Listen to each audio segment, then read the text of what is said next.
¿Qué tal? Bienvenidos un miércoles más a El Paseillo, la tertulia de Telepriego con la que semanalmente intentamos modestamente analizar aquellos hechos que han sido de interés durante los últimos días.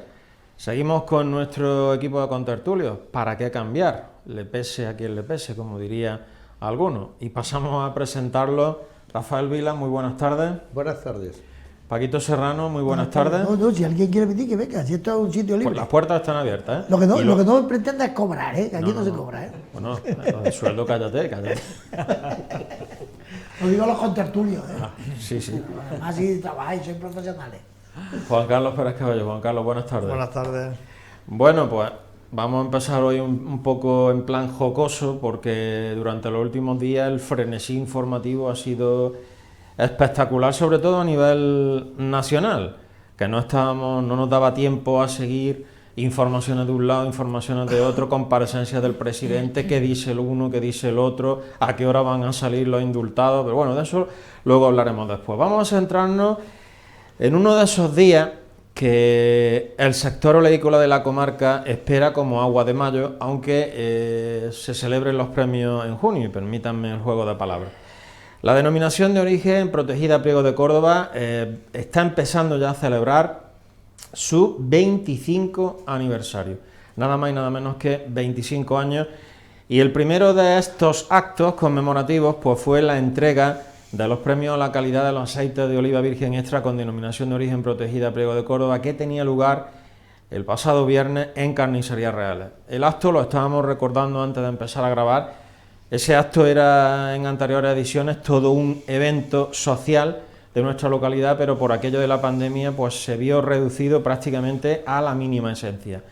Representantes de las distintas almasaras que participaban en esa final, en estos premios, representantes institucionales y, como decimos, un acto bastante reducido. Pero traemos el tema porque yo la pregunta que le formulo a los contertulios, Juan Carlos, y empiezo por ti.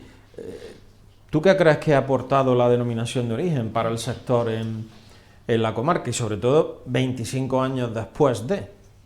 Hombre, yo creo que la denominación de origen ha tenido y ha jugado un papel importante a la hora de promocionar. Bueno, primero las propias denominaciones por sí ya aportan un plus de calidad y de prestigio, digamos, ¿no?, al producto. Y luego yo creo que, como decía, la denominación ha hecho una importante labor de difusión de nuestros aceites a nivel nacional e internacional, y le ha dado ese prestigio añadido a nuestro aceite, ¿no? Hoy en día decir que un aceite es de la denominación de origen Priego de Córdoba es un reconocimiento que está en todas partes, ¿no? Como decías, también ha sido un elemento aglutinador del sector en la comarca, ¿no? Esos eventos a los que antes asistíamos, que eran multitudinarios y que eran, bueno, venían no solo personalidades del mundo político, sino del sector de toda Andalucía y muchas veces de toda España, pues concitaban a lo más granado del sector y a personalidades. Yo recuerdo a personalidades muy ilustres, muy importantes, que han investigado, por ejemplo, los beneficios del aceite, ¿no? Yo creo que ese papel de dinamizador, de promoción y además de salvaguardar la calidad del producto por sí mismo ya justificaría que la denominación de origen haya existido. Y yo creo también, por lo que estoy viendo un poco en los medios y demás, y algunas innovaciones que se están produciendo, que están intentando también innovar con algunos productos, con algunos aceites que puedan. Hace poco veíamos un aceite específico para frituras, por ejemplo, que siempre se dice que el aceite de denominación, pues, como que es de más calidad y no se utilice solo para las cosas un poco más gourmet, ¿no?, sino un poco, digamos, democratizar o ampliar la base de consumidor del aceite. Yo creo que todo lo que se haga en esa línea va a venir bien porque, como siempre hemos dicho, el aceite es la base de nuestra economía y tenemos entre todos, y la denominación fundamentalmente apoyada por las instituciones, que seguir potenciándolo, seguir investigando y seguir sobre todo haciendo que nuestro aceite llegue cada vez más lejos, ¿no?, porque es una calidad que merece la pena ser difundida. Paco, ¿qué crees tú que ha aportado la denominación a nuestros aceites? Que ya había aceites muy buenos hace 25 años. Bueno, y antes. ¿Y antes? Pues ha aportado precisamente la selección del tipo de aceituna, el tratamiento que se le da, el control de calidad, como ha dicho antes Juan Carlos, ¿no?, que eso hace mucho, ¿no? La difusión a nivel nacional e internacional está clara, ¿no?, porque la DEO siempre tiene ese sello de reconocimiento de calidad en cualquier sitio donde vaya, ¿no? Y sobre todo no espantar un poquito los fantasmas de las mezclas y las cosas esas que siempre, que ahora los aceites cada uno tiene un tipo, el lampante, el virgen extra, según la aceituna que tenga. Todas esas cosas es la labor que ha hecho la DEO, que le ha dado, pues, la ha dignificado el trabajo, porque yo ahora mismo, muchas veces, lo ha dicho, los eventos aquellos eran multitudinarios, pero yo me acuerdo de los molinos cuando yo era chico, y aquello era un graserío total. Y ahora entra un molino y aquello parece un hospital. En el suelo. Parece un hospital de limpio que está y cómo lo mantienen, ¿no? Entonces, además con las temperaturas, para que el aceite no pierda, porque el aceite es un producto vivo y como le dé mucho la luz se estropea, todo, se oxida, todas esas cosas, ¿no? Y eso ha hecho que la DEO pues tenga, digamos, un control exhaustivo sobre los agricultores y sobre las almazaras, para que de esa forma ellos cuiden el producto, que hoy por hoy es un punto de referencia en todo el mundo. Nos falta algo, comercializarlo. Tal vez esa es la asignatura pendiente que tenemos todavía, ¿no? De poder relanzarlo a muchos más países, a muchos más, aunque está, ¿no? Pero que hay otras denominaciones con un producto sencillo como el pimentón de la Vera o cualquier cosa, que tiene una difusión. Y muchas veces le pregunta a mucha gente de España, ¿no? Aceite de oliva de Priego de Córdoba. Sí, los que están dentro de... Pero hay mucha gente que no lo conoce. Hay mucha gente que todavía no lo conoce, ¿no? Que no lo conocen porque... No lo han probado. Porque no lo han probado, evidentemente. Hay aceite de oliva de todo tipo. Cuando lo pruebas ya, cambia la historia, ¿no? Pero no cabe duda que la DEO hace una labor importantísima de información, de control para generar una buena calidad y sobre todo de difusión del producto, que no solo el aceite de oliva, en realidad tenemos muchas más cosas que algún día hablaremos, ¿no? Pero que es importante mantenerla para que la gente sepa que el aceite de oliva de virgen extra de Priego de Córdoba con DEO es el mejor del mundo. Rafael, ¿qué crees tú que ha aportado la DEO? Tú que has vivido unos años fuera de nuestras fronteras. Fronteras prieguas, como tú dices. La frontera del aceite, ¿no? Porque efectivamente yo recuerdo el aceite de Priego de Córdoba, por ejemplo, en la alta hostelería es conocido desde siempre, la Escuela Superior de Hostelería, el aceite que ha utilizado siempre es de Priego de Córdoba. Y donde ha habido calidad, pues ha habido siempre aceites de Priego de Córdoba. Efectivamente es un valor añadido. Además, hoy, este año, con la denominación de origen y un empujón más, también estamos de enhorabuena porque por fin, pues según los últimos estudios, se ha conseguido un precio en origen que por lo menos amortiza costos y deja algo de beneficio, que eso también es otro empujón a esa cuesta tan peligrosa en el que estaban entrando el aceite atacado por las propias grasas vegetales salidas de sus lampantes, ¿no? Con lo que creo que la labor divulgativa del beneficio del AOVE, es decir, del aceite virgen extra, como zumo del año, además, eso es lo que garantiza la denominación de origen, pues también es una barrera contra el pirateo del uso de los beneficios que tiene ese zumo de aceituna, que aquí es tan fácil de tomar, pero que no llega a todos los sitios, desgraciadamente. Y creo que ese valor añadido de certificar la calidad en origen y que lo que estás tomando es imposible de superar, pues va a beneficiar no solamente a corto plazo, sino a largo plazo al agricultor de Priego, como un agricultor que produce pues el mejor aceite del mundo. Como se comentaba, y todos los años se comenta en los prolegómenos de estos premios, que curiosamente los finalistas son aceites que estamos viendo cuando empieza la particular cosecha de premios en todos los certámenes internacionales. Siempre hay 2 o 3 aceites amparados por el distintivo de calidad, y aquí vamos a abrir unas pequeñas comillas porque también hay empresas que no están amparadas por el distintivo de calidad, que producen unos magníficos zumos de aceituna que también están en esa nómina de premios, pero bueno, siempre aparecen varios aceites amparados por el distintivo de calidad, por lo tanto, en la entrega de premios del otro día es que competían lo mejor de lo mejor a nivel mundial. Y una pregunta rápida antes de cambiar de tema. ¿Vosotros creéis que los prieguenses somos conscientes de ese peso que tienen nuestros aceites en Los Ángeles, en Grecia, en Italia, en Alemania, en Canadá, en Japón, en China, que están siempre ganando los máximos premios? Sí, ¿Somos conscientes los prieguenses? Yo voy a Pero ser todos, muy, ¿no? muy rápido, porque yo sé que ellos tienen mucho más que aportar, son más técnicos en eso. Y Yo estoy además, convencido. tú eres profesional de la Estoy gastronomía. estoy convencido. Además, en el ADN de los agentes de Priego lleva, cuando hablan de algo de Priego, hablan del aceite de oliva. Es lo primero que te sale. Yo cuando estaba en Madrid, que estaba trabajando en un bingo en la calle Alcalá, pues yo hablaba del aceite de oliva, del tenis de mesa. ¿Y del turrolate? Bueno, el turrolate lo conocías menos, pero el tenis de mesa ya estaba en aquel momento, hace 25 años, en auge, estaba en la superdivisión, y sobre todo el aceite de oliva, que cuando iba al Carrefour y veía aceite de oliva de Priego de Córdoba, yo me emocionaba. Yo agarraba la garrafa, la besaba y todo. Entonces, yo creo que en el ADN de los prieguenses va que es un producto que nos identifica por nuestra personalidad, por nuestra geografía, por nuestra situación de agricultura, por todo, que nos da esa forma de ser como somos la gente de Priego, ¿no?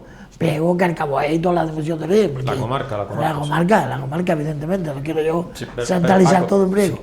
Yo a lo que iba, a la hora, y tú has dicho la palabra clave, a la hora de ir al súper y ver una garrafa de aceite de Priego y otra garrafa de marca, que no voy a decir, 20 centimillos más barata, los prieguenses nos vamos o nos tira el corazoncito. En Priego la gente compra el aceite de oliva de Priego. Lo que pasa es que en la superficie importante, no voy a decir marca. Yo digo Priego. En Priego empiezan por M, ahí no hay aceite de Priego. No, ahí no hay. Pues tendrían que obligarlo.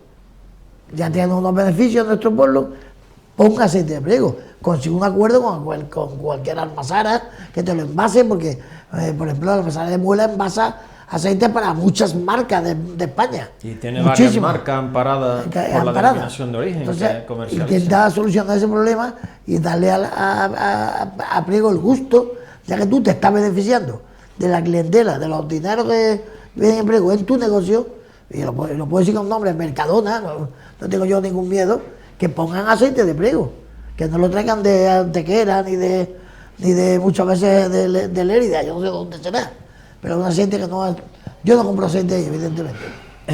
Rafael, ¿apreciamos los prieguenses esos premios y que hay que apostar por el aceite de Priego a la hora de comprar? Yo creo que sí. Para mí es una de las, como dice Paco, yo creo que es uno de los orgullos de Priego está en el aceite. Tenemos un producto que es universal y es el mejor de todos los aceites que hay en el mundo, ¿no? Que se dice pronto. Esto, claro, a mí me recuerda antes de que empezaran las denominaciones de origen, porque yo, si mal no recuerdo, por la zona, me parece que fue Baena el primero que hizo. Sí.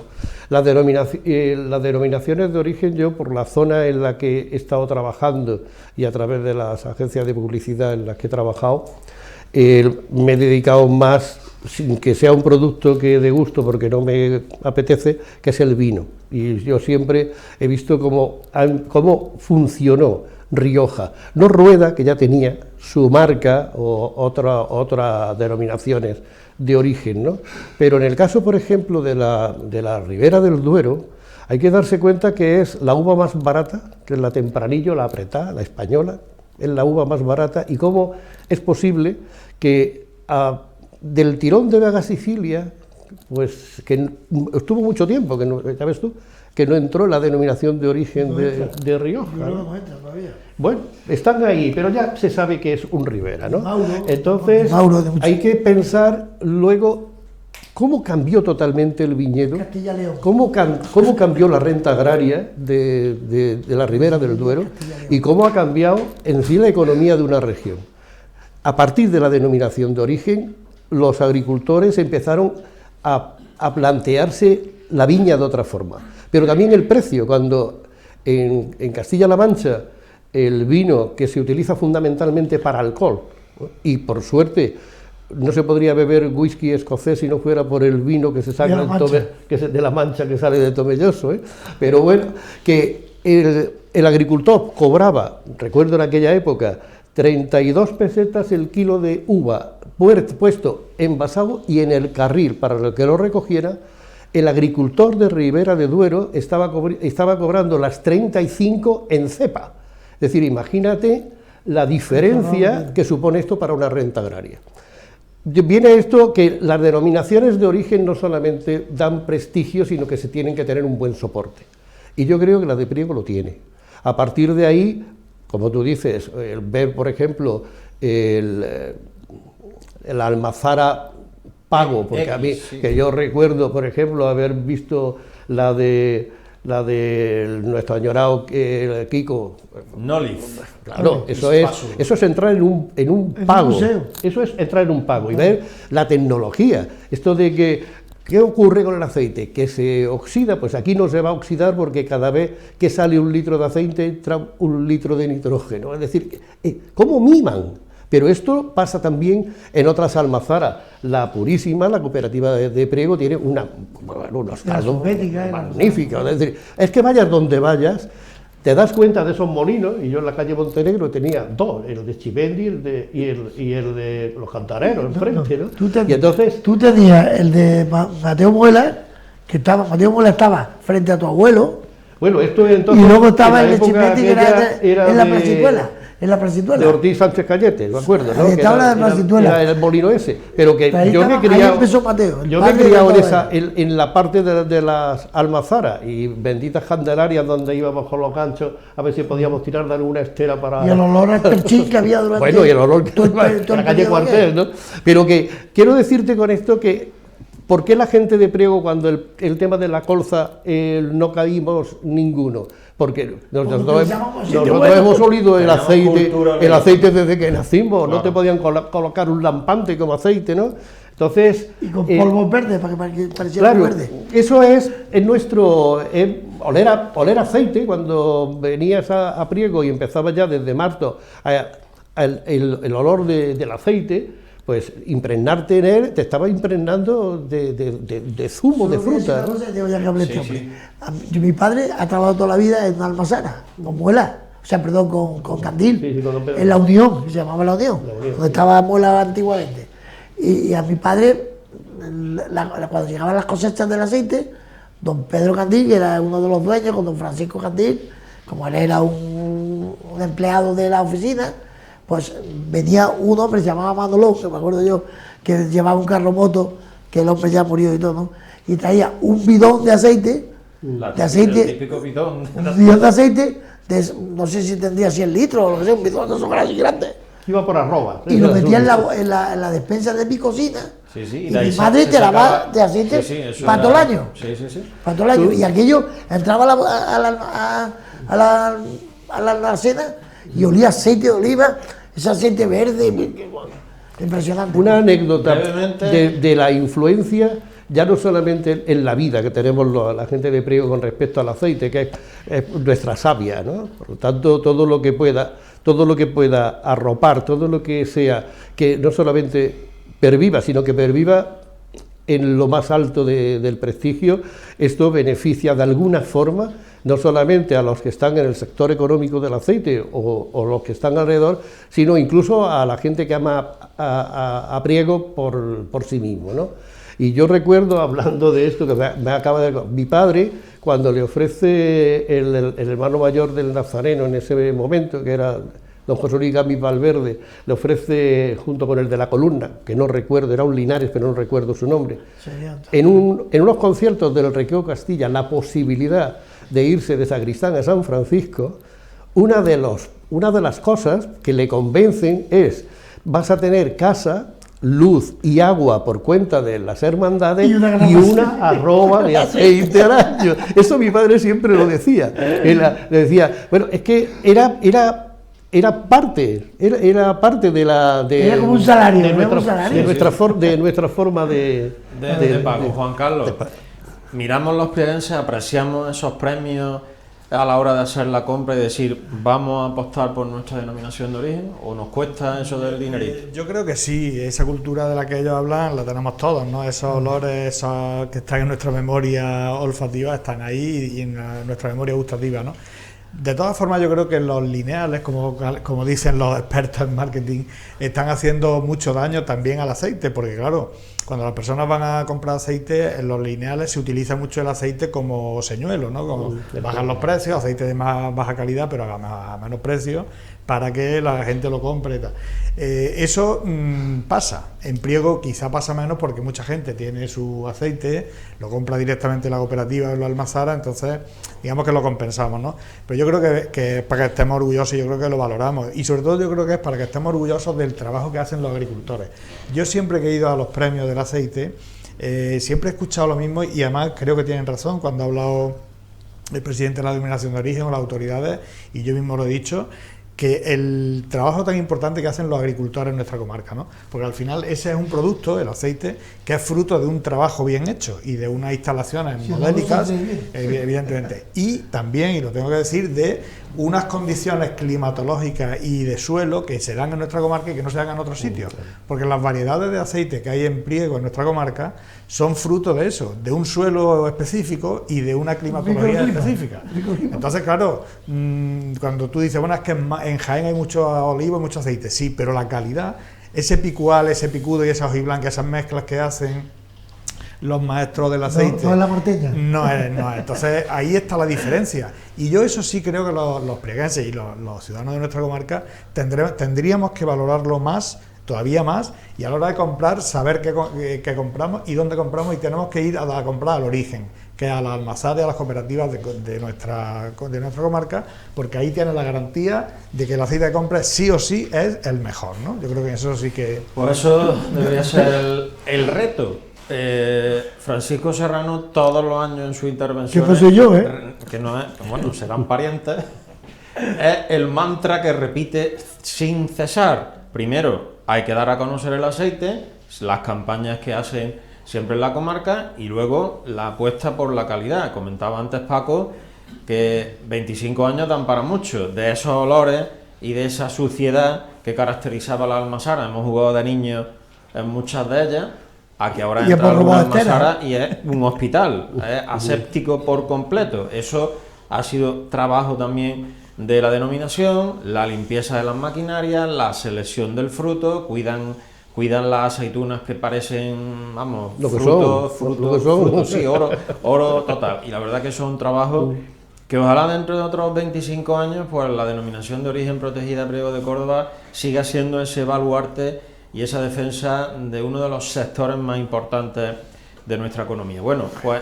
el pasado viernes, como hemos dicho, arrancaban la celebración de lo que va a ser su 25 aniversario. Comentaba el presidente que van a preparar una batería de importantes actos, así que ojalá que la dichosa pandemia, que ya parece que se está relajando un poquito en lo que al tema de aforo y celebración de actos se refiere, nos deje disfrutar de todos esos eventos. Cambiamos de tema, y esto sí que es un mantra. Llevamos 4 temporadas del paseillo, y en las 4 temporadas hemos hablado del mismo tema. Curiosamente, llevamos 2 años en los que cambió el gobierno, y cuando estaba el gobierno que está ahora, criticaban durísimamente, y hemos sido testigos de ruedas de prensa en pleno centro de salud, lo que se va a producir a partir del próximo lunes. A partir del próximo lunes, les recuerdo, no hay consultas en el centro de salud en horario vespertino hasta el 15 de septiembre. Del 28 de junio al 15 de septiembre cierran las consultas del centro de salud de Priego, como prácticamente las del 90% de los centros de salud de la provincia de Córdoba. Durísimas críticas por parte de los sindicatos sanitarios, como por otra parte es normal. Y aprovechando este cierre, también los sindicatos plantean la necesidad urgente de contratar a personal sanitario, precisamente porque ahora, si no están los centros abiertos por la tarde, la urgencia del centro de salud de Priego se van a colapsar. Pues Rafael, no sé, traemos este tema todos los años, pero es que cuando el otro día nos mandaban los sindicatos una nota de prensa, yo creo que es que hay que hablar de este tema. No sé por qué ya de una vez por todas, este gobierno criticaba muy duramente precisamente estos cierres.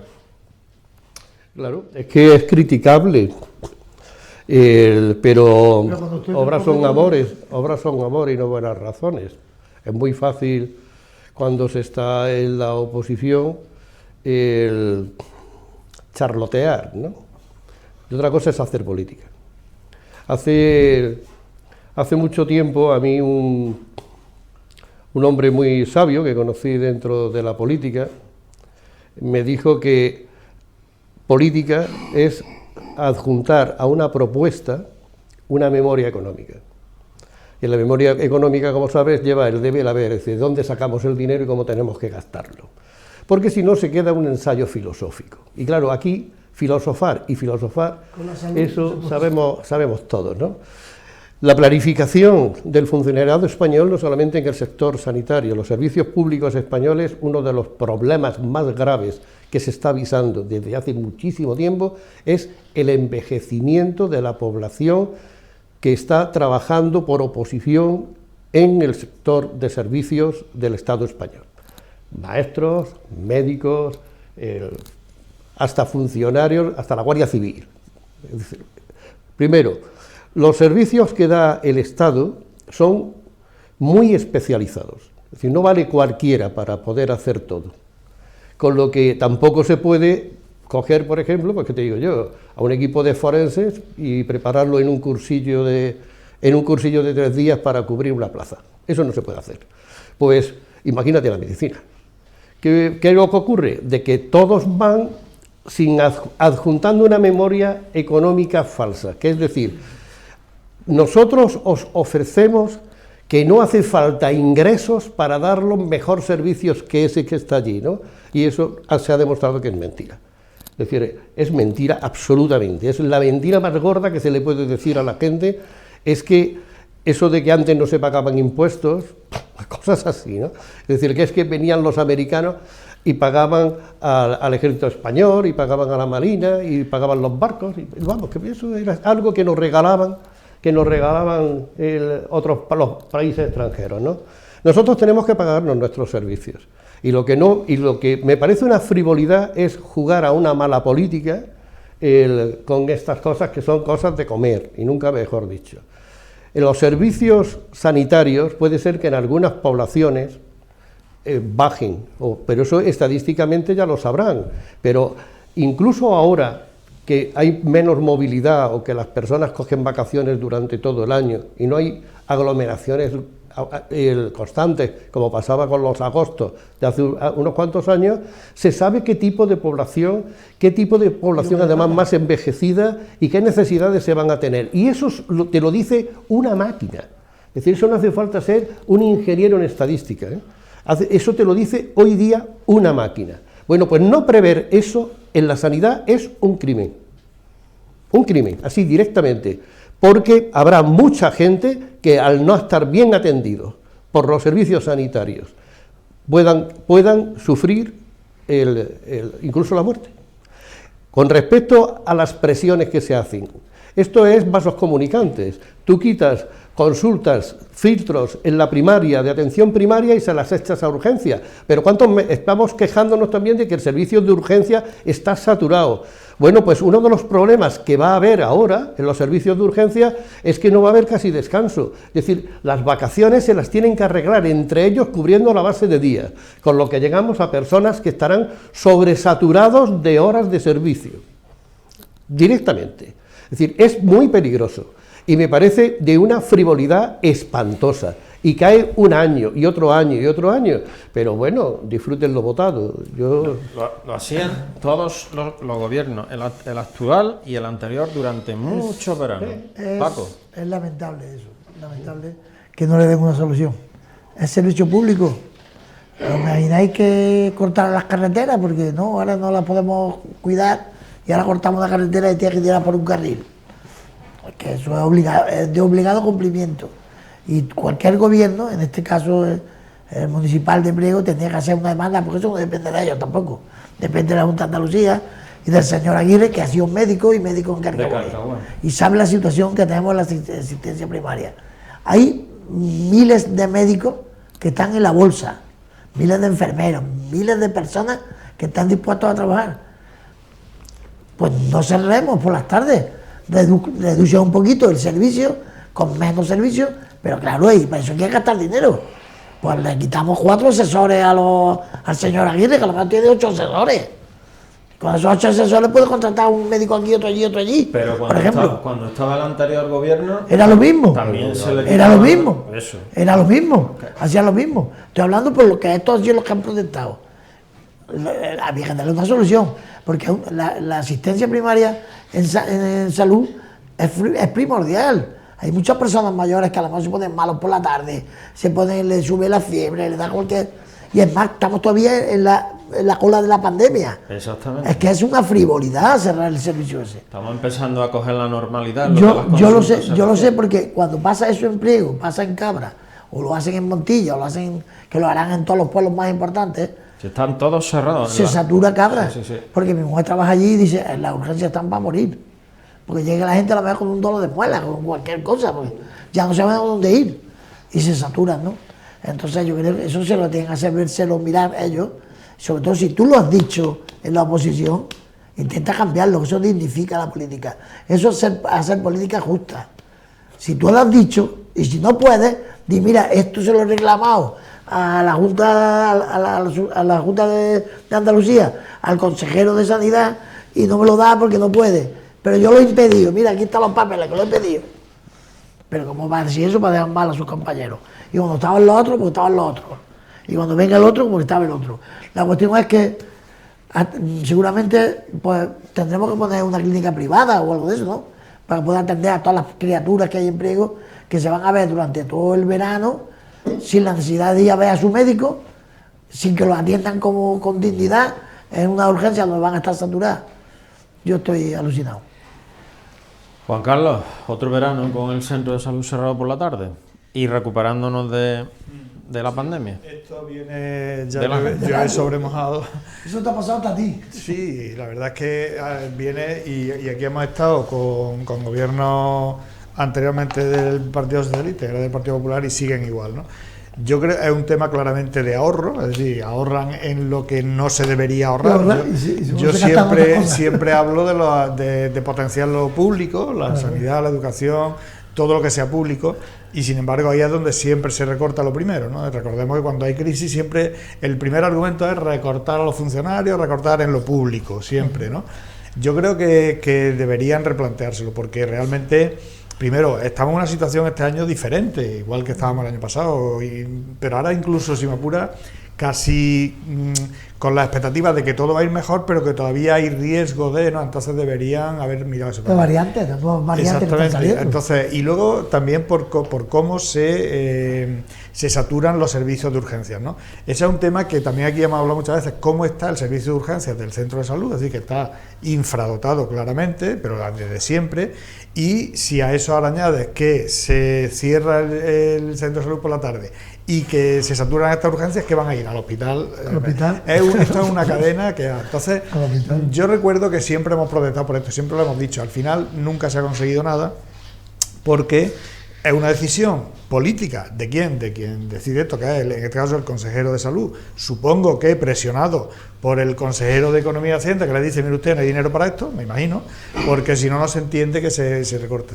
Yo creo que en lo público, insisto, debería tomarse la decisión de no recortar ahí, y sobre todo en cosas que afectan tan directamente a la salud de la persona y a personas más vulnerables. ¿Quiénes utilizan más el centro de salud? Pues las personas mayores, que son las que tienen más achaques, más necesidad de ir a su médico.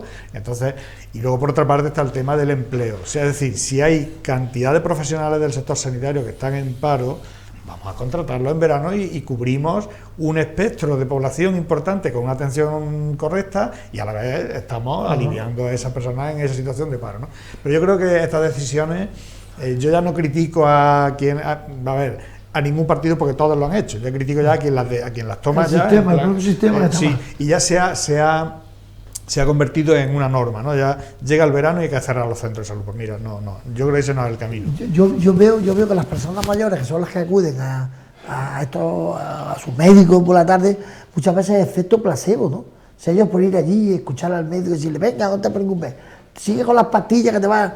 Eso, pero ahora se lo quitan y el hombre que va un día a la semana allí, que iba por las tardes, ahora tiene que ir por la mañana, horario, claro. le cambian el horario. Ese hombre ya se angustia durante todo el verano, ya está angustiado. Pero aquí no ha pasado esto y nos ha pasado también en los centros, en las aldeas, con cada vez menos presencia de los médicos. Luego estamos en las concentraciones, Entonces, no va nadie.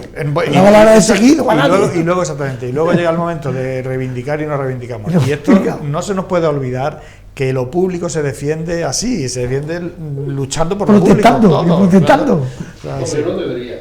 Vamos a ver, yo siempre he dicho que si tú ya has pagado los servicios públicos, porque la presión fiscal todavía estamos aquí elucubrando un montón de años si realmente la civilización tiene que pagar impuestos o no. Es decir, es que no conozco ningún país civilizado que no aporte comunitariamente al tesoro público. Es decir, yo no lo conozco, ¿no? Entonces, en España ahí llevamos bastante tiempo, ¿no?, una moda que es denostar la propiedad pública, denostar el Estado como la razón de convivencia de no solamente un ente cultural en la que convivimos personas más o menos de la misma raíz, sino que estamos poniendo en peligro incluso el que exista el Estado para poder atender o para poder coordinar la atención a los ciudadanos que lo habitan, ¿no? Eso es como una especie de moda, pero que ya está durando mucho, ¿eh? Entonces, aquí por lo visto, lo de robar, eso sí que beneficia. Decía no sé quién el otro día que si tú ves a una pandilla de primates y uno de ellos ves que acumula plátanos y se va robando platanitos a los demás y después monta un mercado de plátanos, ¿no?